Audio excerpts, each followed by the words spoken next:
नमस्कार, विचार मंथन में आपका स्वागत है। बिहार के शिक्षा मंत्री प्रोफेसर चंद्रशेखर ने रामचरितमानस को लेकर के एक विवादित बयान दे दिया और यह विवादित बयान वर्तमान संदर्भों में अपना बड़ा महत्व रखता है, क्योंकि इस समय देश में नफरत, ईर्ष्या, हिंसा, ये सब बातें हो रही हैं। और इसी बीच शिक्षा मंत्री क्या कहते हैं कि रामचरितमानस नफरत का ग्रंथ है। इतना ही नहीं, उन्होंने यह भी कह दिया, एक युग में मनुस्मृति, दूसरे युग में रामचरितमानस और तीसरे युग में गुरु गोलवलकर का वंश ऑफ थॉट। इन्होंने नफरत पैदा कर दी और इतना ही नहीं कहा, बल्कि यह कह दिया कि 85% आबादी, जिसमें दलित, पिछड़े, महिलाएं, उनकी शिक्षा पर भी रोक की वक्त कही गई है। यह भी कहा गया कि अगर आप इनको शिक्षा देंगे तो ये और जहरीले हो जाएंगे, जिस प्रकार से सांप को दूध पिलाया जाता है। बातें बड़ी अटपटी है, इसको लेकर के जबरदस्त आक्रोश है।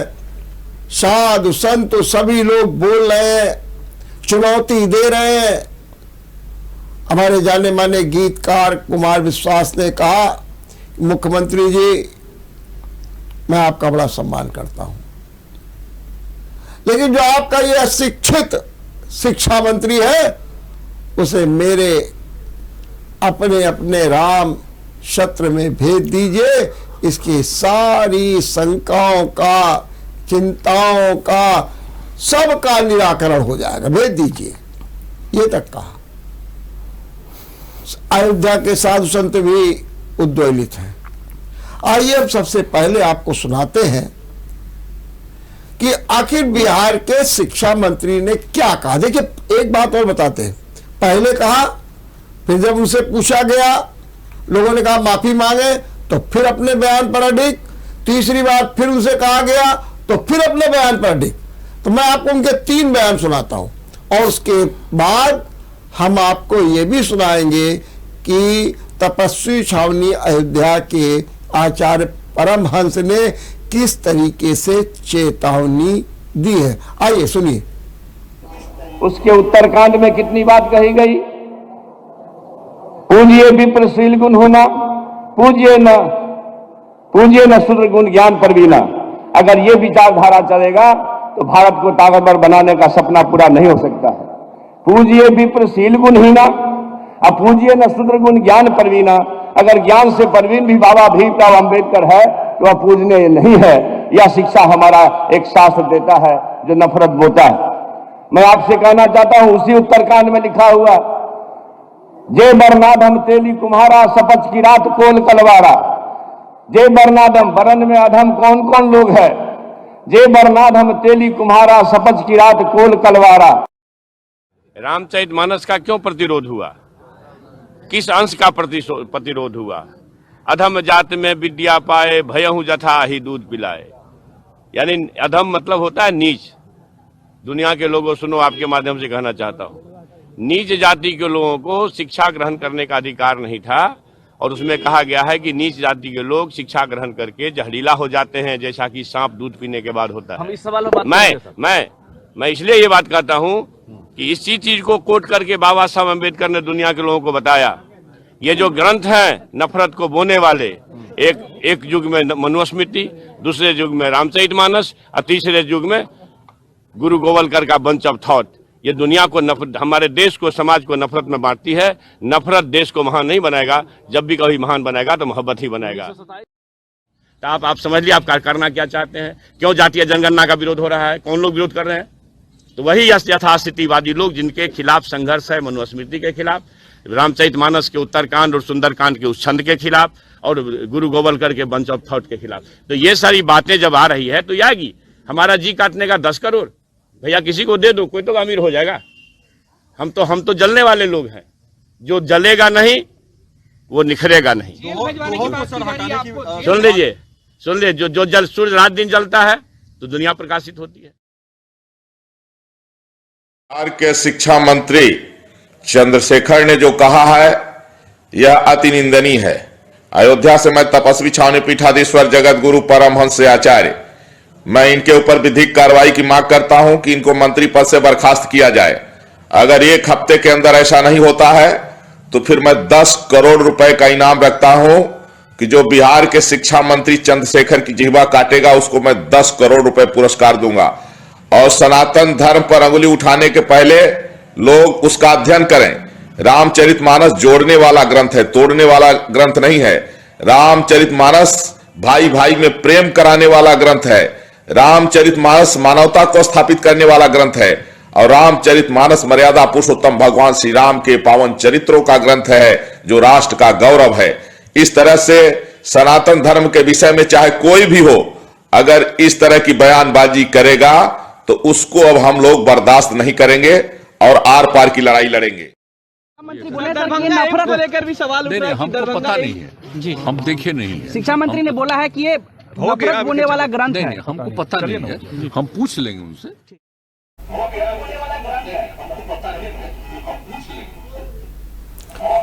आपने सुना कि किस तरीके से बिहार के शिक्षा मंत्री अपनी बात को जोरदारी के साथ कह रहे हैं। मुख्यमंत्री नीतीश कुमार जी से पूछा गया, उनका मुझे मालूम नहीं है, पूछेंगे कि क्या है। लेकिन आखिर ऐसा क्यों हो रहा है? ये देश में इस तरीके के विवाद क्यों खड़े हो रहे हैं, जबकि एक बार नहीं अनेक बार हमारे धर्माचार्य, मानस प्रवीण, मानस मर्मज्ञ सारी शंकाओं का समाधान कर चुके हैं। और वो बताते हैं कि किस तरीके से कथा में पात्र अपना अभिनय करते हैं और अपने संवाद देते हैं।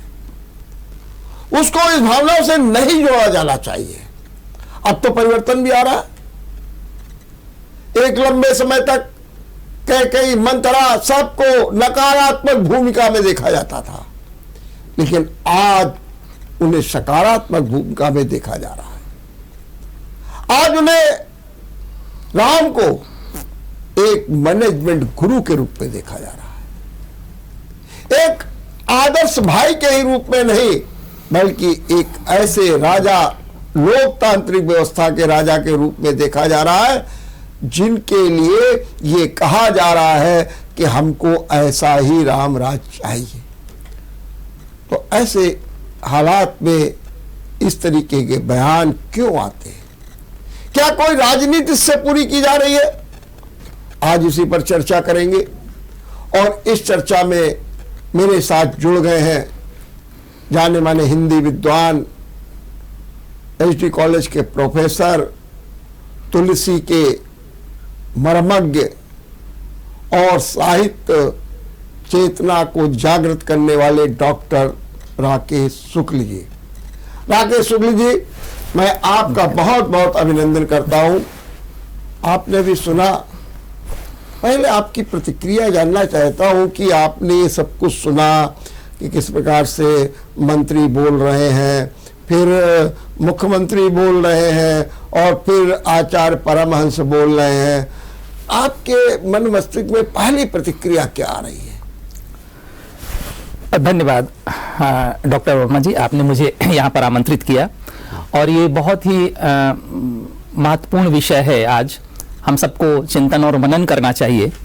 जहाँ तक बिहार के शिक्षा मंत्री का जो बयान है उसकी त्वरित प्रतिक्रिया तो मैं यही दूंगा कि इस तरह के जो विवादास्पद बयान है वो मानस को लेकर के, श्री रामचरितमानस को लेकर के, महाकवि तुलसी को लेकर के अतीत में भी इस तरह के विवादास्पद बयान होते रहे हैं।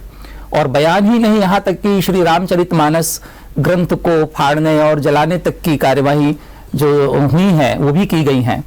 लेकिन मैं सबसे पहली प्रतिक्रिया तो यही दूंगा कि इस तरह के बयानों से और इस तरह के विचारों से महाकवि तुलसी और श्री रामचरितमानस का किंचित भी जो महत्व है वो कम नहीं होने वाला है। मैं बहुत आदर के साथ ये बात कहना चाहता हूं सभी लोगों से जो इस तरह के बयान देते हैं कि श्री रामचरितमानस 16वीं शताब्दी का ग्रंथ है, आज से 400 साढ़े 400 साल पहले का ग्रंथ है, और विगत 400-450 वर्षों से आज तक अगर उसका महत्व है तो क्यों है? निश्चित तौर पर उस ग्रंथ में कुछ न कुछ ऐसे शाश्वत जीवन मूल्य हैं, जिन शाश्वत जीवन मूल्यों के कारण उस ग्रंथ का महत्व अभी तक असंदिग्ध है और भविष्य में भी इस ग्रंथ की महत्ता रहेगी। अब जहां तक बयान की बात है, बयान को लेकर के मैं ये कहूंगा कि बयान तो उनका अति निंदनीय है, और खास तौर से वो राजनीतिक चश्मे से उन्होंने बयान दिया हुआ है, क्योंकि वो जातिगत जनगणना वाला मामला चल रहा था बिहार में, और मुझे ऐसा लग रहा है कि आने वाले चुनाव में कुछ ध्रुवीकरण या जातियों के ध्रुवीकरण की जो बात है उनके मन में रही होगी, मंत्री महोदय के मन में। लेकिन मुझे आश्चर्य इस बात का है कि वे एक पढ़े लिखे व्यक्ति हैं, प्रोफेसर हैं, और वो भी एक दीक्षांत समारोह में जहां विद्यार्थी, जहां कुलपति और बड़े विद्वान लोग होंगे, वहां पर उन्होंने जो बात कही वो एक तरफा कही। मैं उनके बयान को लेकर के 3 बातें कहना चाहता हूं। 3 बातें ये हैं कि सबसे पहले तो श्री रामचरितमानस में तुलसी ने जो भी उनकी चौपाइयां हैं या जो भी उनका साहित्य है, उसमें 3 बातों पर हमें विचार करना चाहिए। पहली बात तो ये सभी लोगों ने स्वीकार किया है कि श्री रामचरितमानस में अभी भी बहुत सारे ऐसे प्रकरण हो सकते हैं जो प्रक्षेपित हैं या जो क्षेपक हैं, और जिनके विषय में अभी तक हम सुनिश्चित नहीं हैं। अब हम सब जानते हैं कि विगत दिनों श्री रामभद्राचार्य जी ने, महान जो संत हैं रामभद्राचार्य जी ने, उसमें कुछ ऐसी कोशिश भी की थी, यद्यपि उसका विरोध हुआ कि उन क्षेपकों को हटाया जाए। चलिए, दूसरी बात हम कहते हैं, अगर वो क्षेपक नहीं है तो दूसरी बात यह है कि उन बातों को किन प्रसंगों में कहा गया है, वो कौन से संदर्भ चल रहे हैं, कौन सा कथानक चल रहा है, और कथानक में वो बात किस प्रसंग में कही जा रही है, हमें इस बात को भी ध्यान में रखना चाहिए। और तीसरी बात जो सबसे महत्वपूर्ण बात है, आज से 50 साल पहले, 20 साल पहले हम देखें कि हमारे यहाँ जो डॉक्टर साहब, मैं आपको थोड़ा रोकूंगा। जी जी जी, हमारे साथ जुड़ गए हैं जी तपस्वी छावनी के जी आचार्य परमहंस जी। जी जी, हमसे थोड़ा सा बात कर लें। जी। परमहंस जी, आपका बहुत बहुत अभिनंदन है। आपने बिहार के जो शिक्षा मंत्री हैं उनका बयान सुना और अपनी प्रतिक्रिया भी दी है। अभी मैं आपकी प्रतिक्रिया सुन रहा था, आप कह रहे थे कि रामचरितमानस जोड़ने का ग्रंथ है। हम चाहते हैं कि आप अपने इस जो कथ्य है इसको बताइए, मंत्री जी को सुनाइए कि क्यों ये जोड़ने वाला ग्रंथ है और आप उसको तोड़ने वाला क्यों बता रहे हैं। कृपया करके थोड़ा सा इसका उल्लेख कर दीजिए। देखिए, रामचरितमानस में मर्यादा पुरुषोत्तम भगवान श्री राम के पावन चरित्र हैं।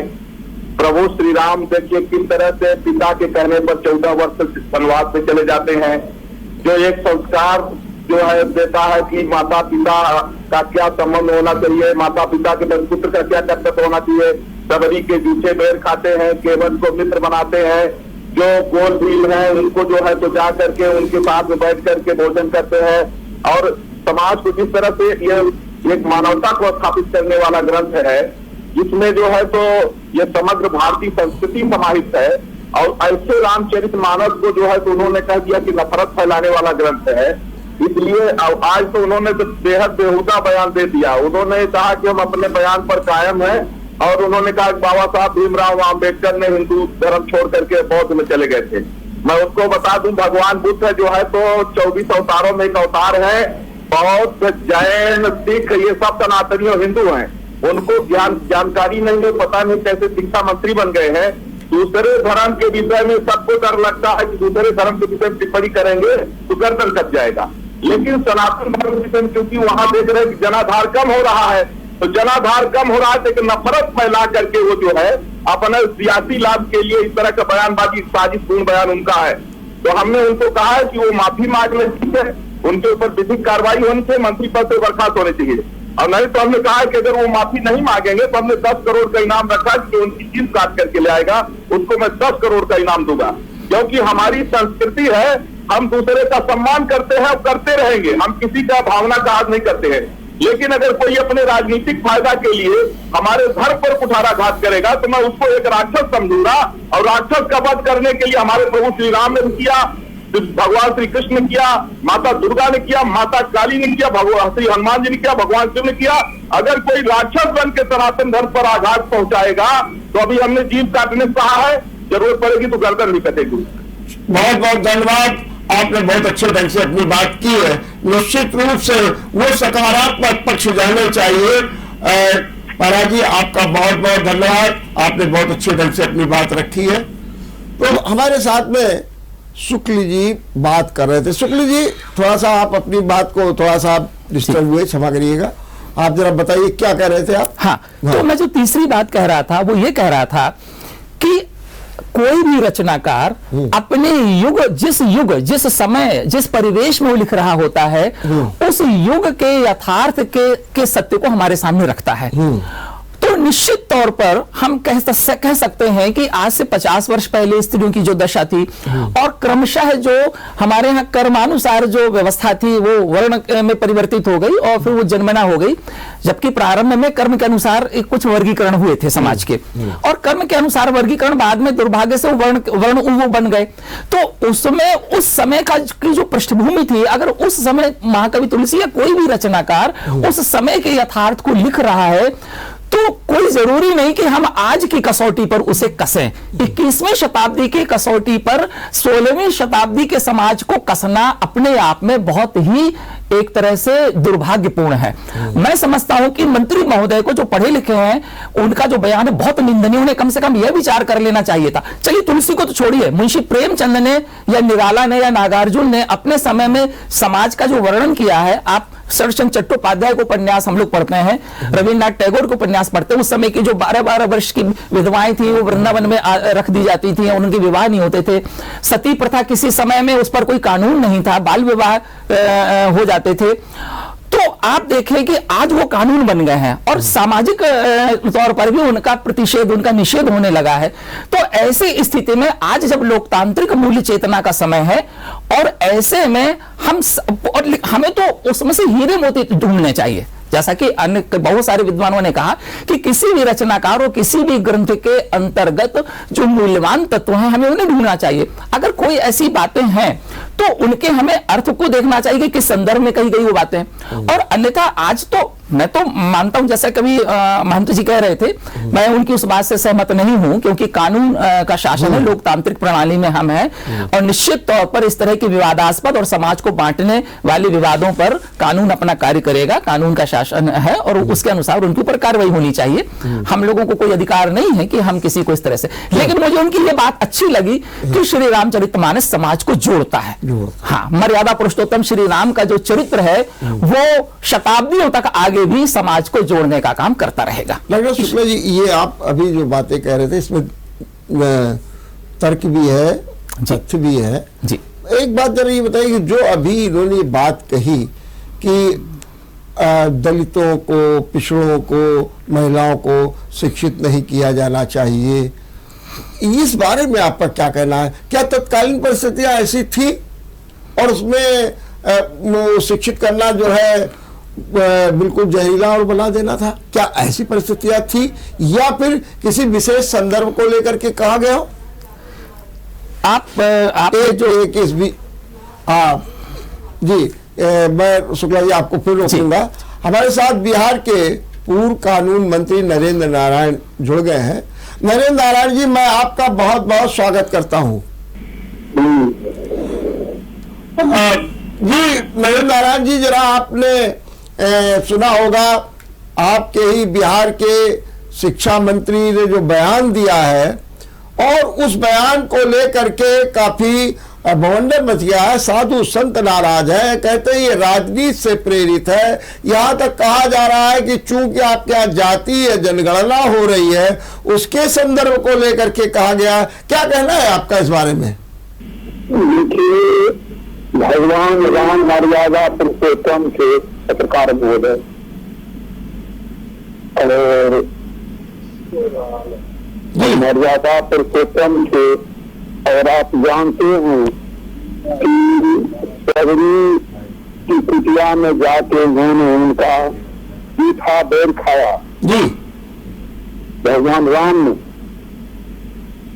और उन्होंने बाली का उद्धार किया जी भीम से, उनका उद्धार किया भगवान राम ने आके जी इस जगह पर। तो मर्यादा पुरुषोत्तम से उन पर कोई भी टीका टिप्पणी करना न्याय संगत नहीं है पत्रकार महोदय से।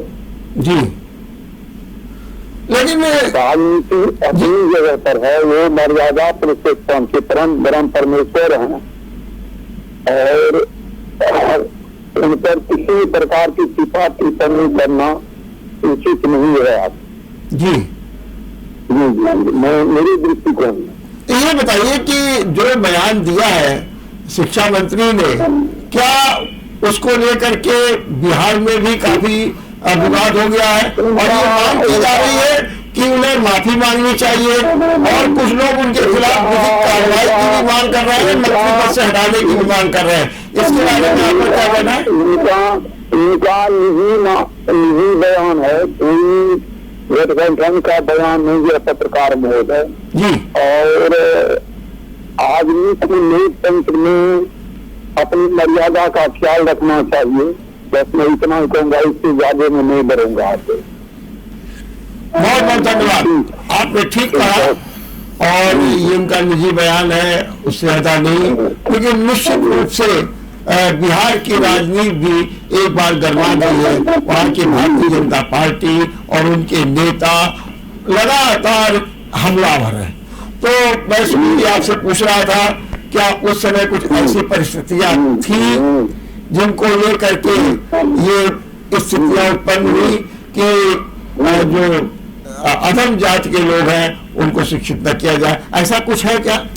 देखिए सर, ऐसी परिस्थितियां जो सामाजिक परिस्थितियां थी, वो निश्चित तौर पर ऐसी परिस्थितियां थी कि समाज में जो अनेक वर्ग थे और उन वर्गों में निश्चित तौर पर कुछ वर्गों पठन पाठन में आगे थे, कुछ अन्य कर्मों में आगे थे। लेकिन महाकवि तुलसी ने संपूर्ण रामचरितमानस में कहीं भी अधम शब्द के को इस अर्थ में नहीं लिया हुआ है कि वो निम्न जाति से उसको जोड़ा हो। उन्होंने विप्र यानी जो ब्राह्मण वह भी अधम हो सकता है, क्षत्रिय भी अधम हो सकता है।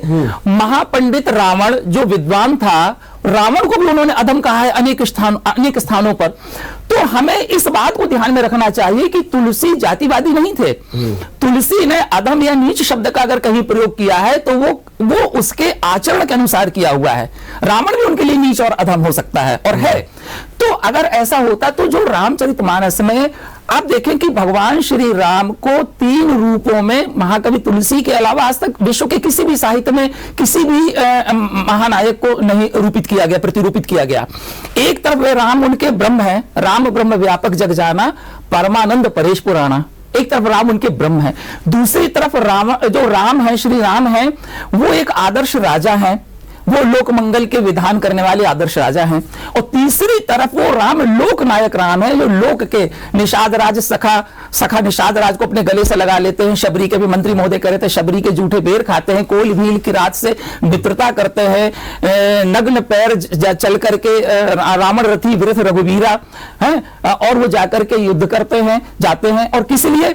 अगर राम को अगर राज्य का अपहरण करना होता तो विभीषण को क्यों राज्य देते लंका का? उन्होंने तो उनका मतलब था कि धर्म की संस्थापना, तो धर्म की स्थापना के लिए, लोक कल्याण के लिए, इसीलिए महाकवि तुलसी सबसे बड़े लोकनायक कवि कहे जाते हैं, क्योंकि उन्होंने लोकनायक की मर्यादा का पालन किया। श्री राम को उन्होंने लोकनायक दिखाया। और आप देखें कि श्री राम तुलसी के ही वो श्री राम है जो महात्मा गांधी के लोकनायक, जिनका नाम लेकर के महात्मा गांधी ने संपूर्ण राष्ट्र को एक सूत्र में बांधने का काम किया, जिनको राम मनोहर लोहिया जी ने संस्कारों का सबसे बड़ा ग्रंथ माना है रामचरितमानस को। उन्होंने कहा कि तुलसी हमारे संस्कार और मर्यादा के सबसे बड़े कवि हैं। उन्होंने यहां तक कहा कि ऐसा कोई ग्रंथ नहीं है पिछले कई शताब्दियों से जो किसी विस्तृत समाज के चरित्र और मर्यादा का एक संस्कार ग्रंथ हो, यानी एक आचार शास्त्र हो। उन्होंने महाकवि तुलसी की रामचरितमानस को आचार शास्त्र का सबसे बड़ा ग्रंथ माना। एक जो है फ्रेंचिस्का अर्सिनी, बहुत बड़ी इटालियन विदुषी हैं, उन्होंने तो यहां तक कहा कि समस्त पूरे विश्व में कोई ऐसा साहित्य नहीं है श्री रामचरितमानस के अतिरिक्त जो एक व्यापक समाज में, यानी 16वीं शताब्दी का ग्रंथ आज भी हमारे लिए रोल मॉडल है। वो ग्रंथ, वो कवि और वो महानायक आज भी रोल मॉडल है। पिछले 400 वर्षों में महाकवि तुलसी की श्री रामचरितमानस की तो कोई दूसरा ग्रंथ नहीं है जो 21वीं सदी में हमारा रोल मॉडल हो। तो हमें उसमें जो अच्छाइयां हैं, जो उसमें हीरे मोती जवाहरात हैं, जो गुण हैं, हमें उनको देखना चाहिए। निश्चित तौर पर मंत्री महोदय का तो बयान बहुत निंदनीय है ही, और मैं तो ये कहूंगा कि उन्होंने जो वहां बयान दिया वो निजी बयान नहीं था, वो एक मंत्री की हैसियत से दीक्षांत समारोह में वहां पर गए थे, एक मंत्री की हैसियत से उन्होंने बयान दिया, उच्च शिक्षा मंत्री की हैसियत से उन्होंने बयान दिया।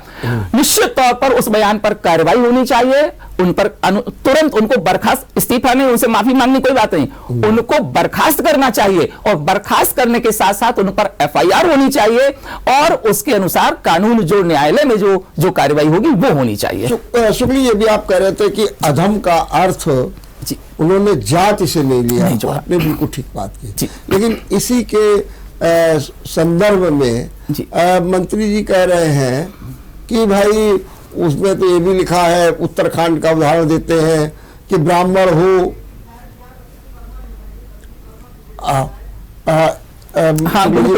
रोकूंगा, बिहार से हमारे विधायक हैं रश्मि सिंह जो वर्मा हैं, वो जुड़ रही हैं, और मैं उनसे भी जरा बात कर लूं। रश्मि जी, मैं आपका बहुत बहुत स्वागत करता हूं। बहुत बहुत धन्यवाद आपका। आपके बिहार के जो शिक्षा मंत्री है, प्रोफेसर है, उन्होंने मानस को लेकर के कह दिया ये नफरत का ग्रंथ है, पहले इसी रूप में मनुस्मृति थी, और अब जो है गुरु गोलवारकर का वंश ऑफ थॉट है, ये हमारे देश हित में नहीं है। क्या कहना है इस बारे में आपको? जी देखिए, तो सबसे पहले तो मैं आग्रह करूंगी माननीय मंत्री जी से कि वो ग्रंथ को बढ़िया से अक्षरशः पढ़ें और उसको समझें और उस पर मंथन करें। कोई भी ग्रंथ यूं ही में लिखा जाता है, वो ईश्वर की एक भाव को का अभिव्यक्ति होता है, और वो चीजें हम सभी को अपने अंदर उतारने की एक शक्ति देती है।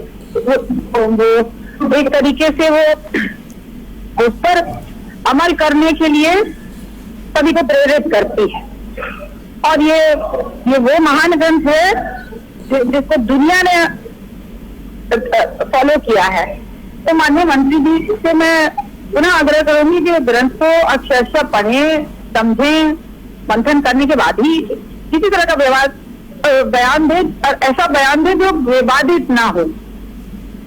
लेकिन जो ये कहा जा रहा है कि महिलाओं को लेकर के कि महिलाओं को शिक्षित नहीं किया जाना चाहिए, और इसके पहले भी कई संदर्भ हुए हैं, ढोल गवार शूद्र पशु नारी, ये जब ऐसे विवादित बातें आई हैं, इसके बारे में आप क्या सोचती हैं? देखिए, वो उनकी अपनी शिक्षा, अपने संस्कार, अपनी व्यवस्था, अपनी संगति का असर बोल रहा है। ये उन्होंने जो शायद सुना हो कि अपनी जिंदगी में सीखा या उतारा हो, उसकी अभिव्यक्ति बोल रही है। ये आज की दुनिया के बोल नहीं है। आज कहाँ जमाना कहाँ से कहाँ चला गया है। पिछड़ेपन की नीति, राजनीति को छोड़कर आगे बढ़ना सीख ले माननीय मंत्री जी। उनका भी भला होगा, राज्य का और देश का भी भला होगा। ये कौन सा ऐसा अवसर है कि जब मंत्री जी ने इस तरीके का बयान दे दिया, क्या मकसद क्या था? क्या वो कहना चाहते हैं इस समय ऐसा कौन सा अवसर है? क्या कुछ वो राहुल गांधी की नफरत तो यात्रा से कुछ प्रभावित होकर के बोल रहे हैं क्या? देखिए, कई बार होता है कि इंसान समय परिस्थिति के अनुसार कुछ बोल जाता है। तो मुझे लगता है कि देखिए, मैं बोलना नहीं चाहती उनका मेंटल स्टेटस पे, लेकिन वो स्वयं ही सुधारे, मैं इतना ही बोलूंगी। तो अब माफी तो जरूर मांगे। मैं उनके इस विवाद की सभी महिलाओं की तरफ से निंदा करती हूँ, और उन्हें माफी मांगने के लिए के लिए आग्रह करती हूँ। क्या इस बारे में भारतीय जनता पार्टी बिहार कोई चिंतन मनन कर रही है, कोई अपना एक प्रेशर बना रही, क्योंकि ये तो पार्टी राम के लिए जानी जाती है, राम का भव्य मंदिर अयोध्या में बन भी रहा है। हमारे अमित शाह कह रहे हैं कि 1 तारीख से आइए जनवरी में और पूरी तरीके से दर्शन कीजिए। तो क्या भारतीय जनता पार्टी इस मुद्दे को लेकर के कोई विचार कर रही है?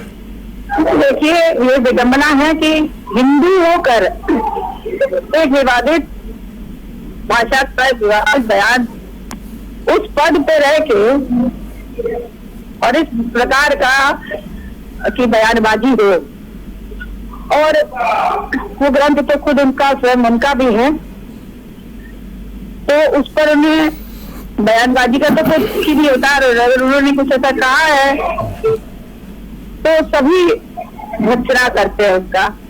और हाँ, ये जरूर है कि कुछ उनका मेंटल स्टेटस उस समय जो कह रहा होगा भाषा वही निकली होगी। चलिए, बहुत बहुत धन्यवाद रश्मि जी, आपने बहुत अच्छे ढंग से बातचीत की। आज सुनी जी, फिर आपको व्यवधान क्षमा करिएगा। तो मैं ये पूछ रहा था, जो एक संदर्भ में उन्होंने ये कहा कि ब्राह्मण चाहे गुण ही ना हो लेकिन पूजिए, लेकिन शूद्र को मत पूजिए चाहे गुण प्रवीण हो, इस संदर्भ को किस रूप में आप देखते हैं? इस संदर्भ को भी हमें इस रूप में लेना चाहिए कि जहां पर वो विप्र या ब्राह्मण शब्द का प्रयोग करते हैं, वहां पर वो उनके लिए कहते हैं जो विद्या अध्ययन से जुड़े हुए हैं, जो विचारों से, त्याग तपस्या से जुड़े हुए हैं। उसमें भी कहीं से भी वो वर्ण के आधार पर ब्राह्मण को नहीं कहते हैं, क्योंकि अगर वो इस तरह से कहते तो अनेक ब्राह्मण हैं, मैं रावण का उदाहरण मैंने दिया ही, अनेक ऐसे ब्राह्मण हैं जिनके जो कर्म है वो अधम है, और वो अधम का मतलब है निम्न कर्म, तो उसको जाति से नहीं जोड़ना चाहिए किसी भी दशा में नहीं।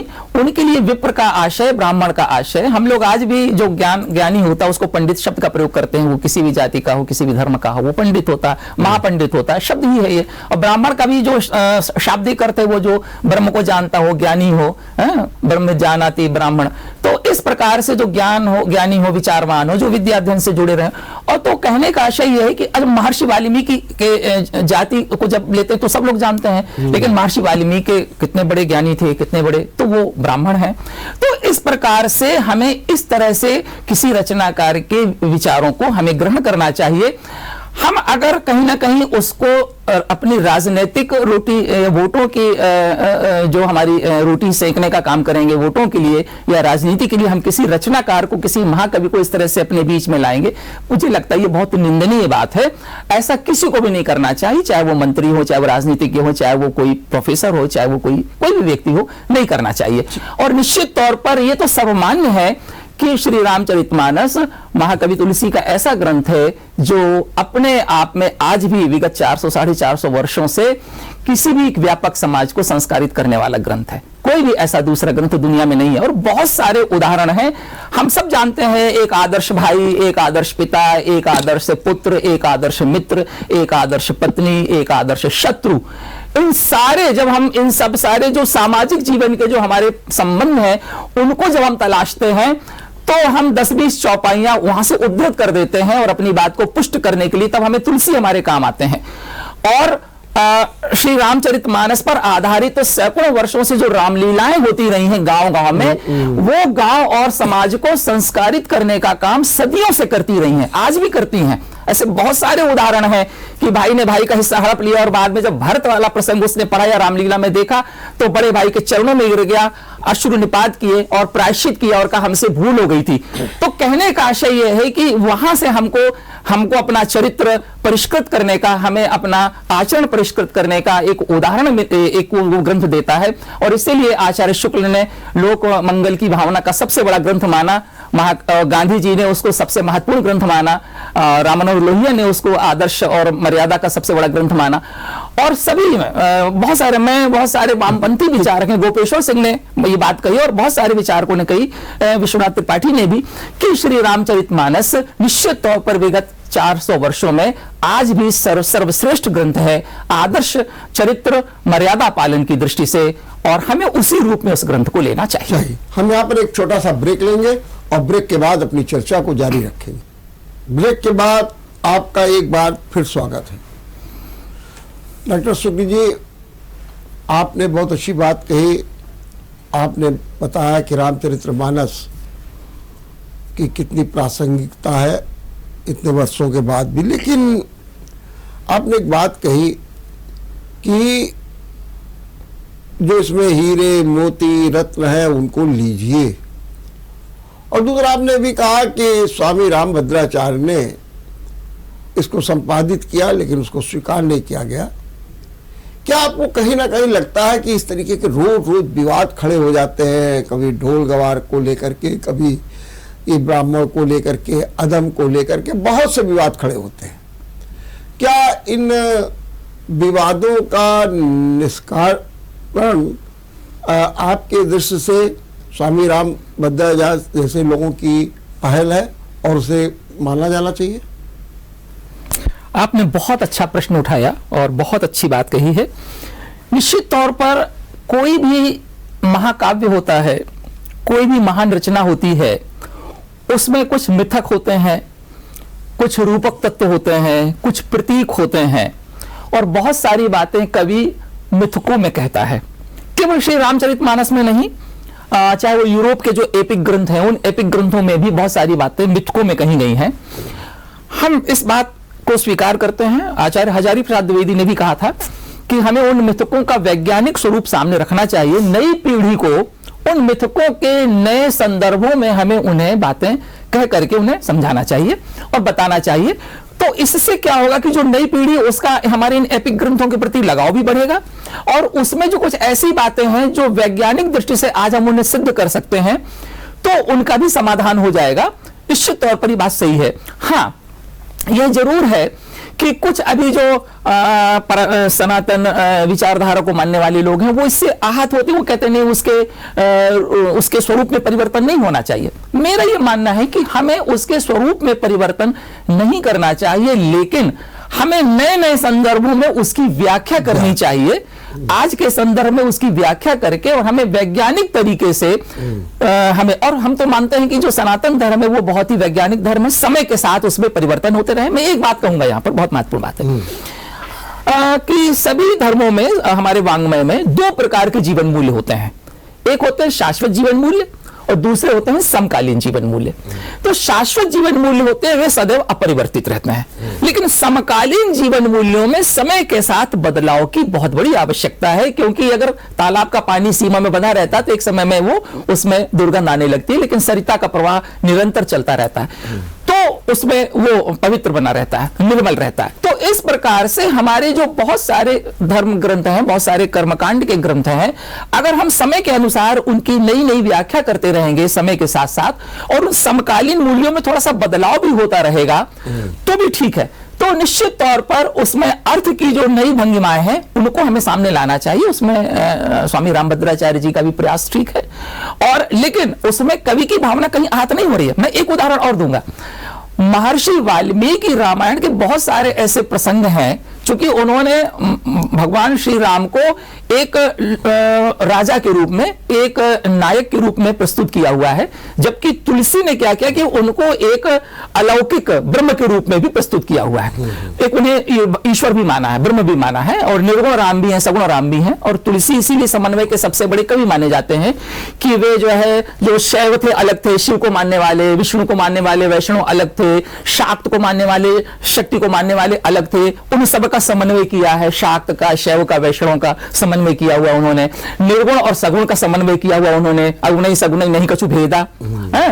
तो और इतने विनम्र हैं कि कभी तो विवेक एक नहीं मोरे, सत्य कहूं लिखी कागज तो कोरे हैं, और ये भी कहते हैं। और उसके बाद में इतने अपरग्रही के मांगे के खाई वो मसीद को सोई वो। तो तुलसी जैसा तो कभी हो ही नहीं सकता। जो लोग उन पर उंगली उठाते हैं वो और इसके बावजूद मैं एक बात बहुत विनम्रता से कहूंगा कि तुलसी एक तरफ राम का नाम लेकर के वो श्री रामचरितमानस या ग्रंथों की रचना करते हैं, और बाद में वो ये कहते हैं मांगे के खाई वो मसीद को सोवे, यानी कभी कुछ अपरिग्रही है, कभी भी कुछ संग्रह नहीं करते हैं। और इसके बाद भी विनय पत्रिका में कहते हैं कि हे भगवान श्री राम, मैं बहुत पापी हूं, मैं बहुत अपराधी हूं कि मैंने आपकी कथा कह कह करके मैंने वो भिक्षा के रूप में जो मुझे अन्न मिला है मैंने उससे अपना उदर पोषण किया। यानी विनम्रता की पराकाष्ठा। वो ये कहते हैं कि मैंने जो उदर पोषण किया है आपकी कथा कह करके, जो मुझे दान दक्षिणा में, जो मुझे भिक्षा में, भिक्षा पात्र में जो मुझे आटा या दाल चावल मिल जाता था, मैं उससे मैंने, यानी इतने विनम्र की श्री राम के कथा कह करके जो रोटी खा रहे हैं उस पर भी वो विनम्रता। तो कहने का आशय कि ऐसे कवि पर कोई अगर उंगली उठाए, तो जहां तक इसकी बात है कि हमें नए नए संदर्भों में उनके ग्रंथों की हमें व्याख्या करनी चाहिए। क्या आपको नहीं लगता कि जैसे कुमार विश्वास हैं जी, संत राजेश्वर जी हैं, मुरारी बापू हैं, ये लोगों की जो भूमिकाएं हैं वो तो खैर बढ़ी गई है, और जो बात आप कहना चाहते हैं उसी को लेकर के अभी लोगों ने शुरुआत कर दी है? बिल्कुल सही, बिल्कुल सही। बहुत अच्छी शुरुआत इन लोगों ने की है। मुरारी बापू जो कथा कहते हैं, कुमार विश्वास की भी मैंने कुछ कथा देखी है। अभी पिछले दिनों मैंने एक लंबे आलेख 2 पत्रिकाओं में लिखे थे। आशुतोष राणा की रामराज्य करके एक उपन्यास आया था, उन्होंने कई बातें नए संदर्भों में कही हैं और किसी को भी आहत नहीं करती हूं बातें। कई के प्रसंग को लेकर के भी आप तो देखें कि ये प्रक्रिया शुरू हो गई थी मैथिली शरण गुप्त से। साकेत में मैथिली शरण गुप्त ने श्री राम को मानवावतार के रूप में चित्रित किया हुआ है और उनको गांधीवादी दिखाया एक तरह से, और किस तरह से, और उसका किसी भी विरोध नहीं किया। प्रिय प्रवास में हरिऔध जी श्री कृष्ण के चरित्र को किस तरह से प्रस्तुत करते हैं आधुनिक रूप में। निराला राम की शक्ति पूजा में नए ढंग से राम के संशय, शोक और उनके इस तरह की भावनाओं को जो आम जन मनुष्य के रूप में चित्रित करते हैं। तो राम की शक्ति पूजा, संशय के एक रात में नरेश मेहता राम के चरित्र को बिल्कुल आधुनिक मनुष्य के रूप में चित्रित करते हैं और किसी ने उसका विरोध नहीं किया। हम सबसे तादात्म्य कर। तो बहुत अच्छी आपने बात कही कि चाहे वो मोरारी बापू जी हो, चाहे वो और लोग हो, अगर वो नए नूतन संदर्भों में श्री राम की कथा को कह रहे हैं, और उस मैंने तो पिछले दिनों देखा कि कुछ मुस्लिम जो धर्मगुरु हैं मौलाना, उन्होंने भी एक दृष्टांत का मैं आपको उदाहरण दे दूं कि एक दृष्टांत वो कह रहे थे कि जब श्री राम ने जब रावण का वो वध कर दिया और रावण जो है मृत्यु शैया पर लेटा हुआ है, तो लक्ष्मण से कहते हैं कि जाओ उनसे कुछ सीख लो, ये बहुत विद्वान है, बहुत तुमको उनसे सीखने को मिलेगा। और लक्ष्मण जब उनके सिरहाने जाके खड़े हो जाते हैं और वो रावण कुछ नहीं बोलते हैं, तो फिर लौट के आते हैं, तो फिर श्री राम कहते हैं कि पहले उनके पैरों की तरफ जाइए और विनत होकर के तब उनसे, और तब जाकर के। तो ये सारे ऐसे प्रसंग हैं, बहुत सारे प्रसंग हैं जिनको नए नए संदर्भों में नए नए तरीकों से कवि लिख रहे हैं, रचनाकार लिख रहे हैं, उपन्यासकार नए नए ढंग से उपन्यास लिख रहे हैं। इधर तो मिथकों पर एक लंबी श्रृंखला चली है लिखने की, नरेंद्र कोहली से लेकर के मनु शर्मा, और उसके बाद भी हम देखते हैं कि जो नए आज के जो आधुनिक जो रचनाकार हैं, और उसका कोई विरोध नहीं कर रहा। तो यहां पर जो मंत्री महोदय जिन्होंने भी इस तरह की बात की है, निश्चित तौर पर उन्होंने सुनियोजित ढंग से समाज को बांटने की बात की है, जबकि श्री रामचरितमानस नफरत का ग्रंथ नहीं है, प्रेम का ग्रंथ है, समाज को बांटने तोड़ने का ग्रंथ नहीं है, समाज को जोड़ने, उसको मजबूत करने का ग्रंथ है। हमें इसी रूप में लेना। जैसे आज ही मैंने सुना कि एक संत जी अपना प्रवचन कर रहे थे जी, उन्होंने कहा व्यक्ति को सरल होना चाहिए जी, और सरलता में ही भगवान के दर्शन होते हैं। मैं उस प्रसंग को बहुत उल्लेख तो नहीं करना चाहता हूँ, लेकिन उन्होंने सरल का अर्थ क्या बताया। सरल माने सा माने सीता, राम माने राम, और ला माने लक्ष्मण। उन्होंने सरल को इन 3 शब्दों में जोड़ दिया। ऐसे उन्होंने पूछ को श्लेष अलग, पर समाज में हनुमान जी की पूछ की बात आई, और फिर समाज में हम लोग कैसे पूछ हो रही है, और पूछ से लोग कैसे ईर्ष्या करते हैं, और फिर क्या करते हैं, माने एक विभिन्न प्रकार के ये संदर्भ अब आ रहे हैं। तो ये तो अच्छी है, और जरूरत तो अब इसकी और भी है कि जो हमारे कथा प्रवीण है उसे और। लेकिन एक बात अभी आप कह रहे थे, समन्वय एक बात कर रहे हैं, कहीं कहीं आपको नहीं लगता समन्वय के नाम पर भी लोग बड़े भ्रमित हो जाते हैं। वहीं पर तुलसीदास जी कहते हैं कि हुई है जो राम रचि राखा, और एक और कर्तव्य प्रधान की बात कर देते हैं कि भाई जो कर्तव्य करेगा उसको। ये बातें किस रूप में लेते हैं आप लोग? जी, बहुत अच्छी बात आपने कही। इसमें 2 पक्ष हैं इसके। पहला पक्ष तो यह है कि जो नए नए संदर्भों में लोग शब्दों की व्याख्या कर रहे हैं और अर्थ निकाल रहे हैं, अच्छी बात है। अगर वो शब्दों शाब्दिक व्यंजना कुछ कर रहे हैं तो करें, वो भाषा विज्ञान का विषय नहीं है, वो उनकी अपनी कल्पना का विषय है कि वो सरल शब्द की अपनी व्याख्या करें। हमें किसी भी तरह की व्याख्या से, किसी भी दृष्टांत से, किसी भी उदाहरण से अगर हमें कुछ मिलता है, हमें उससे कुछ सीखने को मिलता है, तो निश्चित तौर पर हमें उसकी सराहना करनी चाहिए। जहां तक इसका यह जो विषय है कि यह जो अलग अलग ढंग से अलग अलग गोस्वामी तुलसीदास जी ने बातें कही हैं कि कहीं पर वो कहते हैं कि भाग्यवादी होना चाहिए और कहीं पर कहते हैं कर्म प्रधान विश्व रचि रखा, तो ये होना चाहिए, कहीं कहीं पर वही जो राम रचि रखा। इसमें ऐसा है कि हमें इसमें एक बात पर विचार करना चाहिए कि गोस्वामी तुलसीदास ने जो इस तरह की चौपाइयां लिखी हैं वो कौन सा प्रसंग चल रहा है, किस संदर्भ में लिखी हैं। अब देखिए दो बातें हैं कि वो ये भी नहीं कह रहे कि हमें कर्म प्रधान नहीं होना चाहिए, हमें कर्म नहीं करना चाहिए, लेकिन हम खूब कर्म करें। और आप देखें कि जब किसी के यहां कोई गमी हो जाती है, कोई शोक हो जाता है, तो वहां पर फिर यही वाक्य उसको ढाढ़स बंधाता है कि होई है वही जो राम रचि रखा, यानी एक सांत्वना देने के अर्थ में। तो जब हमें किसी को सांत्वना देनी है तो वहां वो चौपाई काम आएगी। जब हमें किसी को प्रविष्ट करना है श्रेष्ठ कार्य के लिए, हमें किसी विद्यार्थी को, किसी बच्चे को हमें श्रेष्ठ कार्य के लिए प्रवृत्त करना है या हमें उसे उत्साहित करना है, तो फिर हमें कर्म प्रधान, तो हमें कर्म के लिए उसे प्रेरित करना, उत्तिष्ठ जागृत व प्राप्य वरा निबोधत, तो फिर हमें यह कहना पड़ेगा। ठीक बात। तो ये बताइए कि एक लंबे समय से जी विवाद खड़े किए जाते हैं। आप तो कानपुर के देहात की राजनीति से परिचित हैं। यहाँ पर एक रामपाल सिंह थे यादव, और उन्होंने तो विधानसभा में कहा कि रामायण को फाड़ दूंगा, फिर उनका नाम पड़ गया रामायण फाड़ सिंह शुरू हो गया था। तो ये शायद आपको स्मरण होगा और जरूर आपने सुना होगा। ये सब लोग क्यों बीच बीच में इस तरीके की बातें करने लगते हैं? मुझे लगता है कि राजनीति अलग विषय है, हमारी आस्था और हमारे धर्म हमारा अपना निजी विषय है, ये अलग विषय है। राजनीति की रोटी सेकने के लिए हमें धर्म या हमारी आस्था का सहारा नहीं लेना चाहिए। वोटों के लिए जाति, धर्म, संप्रदाय या हम कहें कि जो हमारे देवी देवता हैं, हमारे आस्था के जो विषय हैं, उनको हमें नहीं घसीटना चाहिए। क्षुद्र राजनीति के लिए नेता लोग ऐसा करते हैं, हमें उनको पूरी तरह से उन्हें बहिष्कृत करना चाहिए, ऐसे नेताओं को। और इसके अलावा जो हमारे जो राजनीतिक दल हैं, उनके जो मुखिया हैं, उन्हें निश्चित रूप से ऐसे लोगों को कड़े उन पर प्रतिबंध लगाने चाहिए, उन्हें कड़ी चेतावनी देनी चाहिए। और कोई भी धर्म हो, कोई भी पंथ हो, कोई भी है, किसी भी जैसा कि अभी कानून मंत्री जी कह रहे थे कि हमें किसी की आस्था पर चोट नहीं पहुंचानी चाहिए, तो निश्चित तौर पर ये खास तौर से हमारे राजनीति के लोगों को सोचना चाहिए। और एक बात और मैं कहूंगा कि ये भी आरोप लगते हैं कि श्री राम का नाम लेकर के या किसी धर्म का नाम लेकर के हम जब लोगों को ध्रुवीकृत करते हैं या किसी भी, वह भी गलत है, नहीं करना चाहिए, नहीं करना। लेकिन अब ये बताइए कि इस तरीके के हालात अब फिर न पैदा हों, लोग फिर से इस तरीके का बंटवारा न करें, क्या करना क्या चाहिए? कोई एक, वैसे तो आपने भी बताया कि राजनीतिक दलों को क्या करना चाहिए, लेकिन उसके हिसाब से कोई कानूनी रूप से भी कुछ ऐसी व्यवस्था की जानी चाहिए, या हमारा कानून पर्याप्त है, उसके तहत ही कार्रवाई होनी चाहिए? क्या आप सोचते हैं इस बारे में?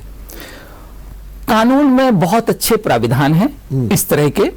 नफरत के जो बयानबाजी है, या किसी समाज को बांटने की जो बयानबाजी है, या कोई भी ऐसा कृत्य जो किसी भी समुदाय, समाज या किसी की भी आस्था को ठेस पहुंचाता हो, किसी व्यक्ति विशेष की आस्था को ठेस पहुंचाता हो, हमारे कानून में बहुत सारे ऐसे प्राविधान हैं, संविधान में ऐसे बहुत सारे प्राविधान हैं। होता क्या है कि उनको ठीक से उनको कार्यान्वित हम नहीं कर पाते हैं, और उसके पीछे भी कहीं ना कहीं राजनीतिक लोग आड़े आ जाते हैं। और इस वजह से तो मुझे लगता है कि कहीं ना कहीं इसमें हमारी जो न्याय व्यवस्था है उसको और थोड़ा सा सतर्क और सावधान होना चाहिए, ताकि उनको त्वरित सजा मिले। और इसकी वजह से फिर जो दूसरे लोग इस तरह की बयानबाजी का लाभ लेना चाहें, उनको एक कड़ा संदेश मिले कि हमारा भी हश्र होगा। ठीक बात, बहुत बहुत धन्यवाद, बहुत बहुत धन्यवाद डॉक्टर साहब, आपने बहुत अच्छे ढंग से अपनी बात की।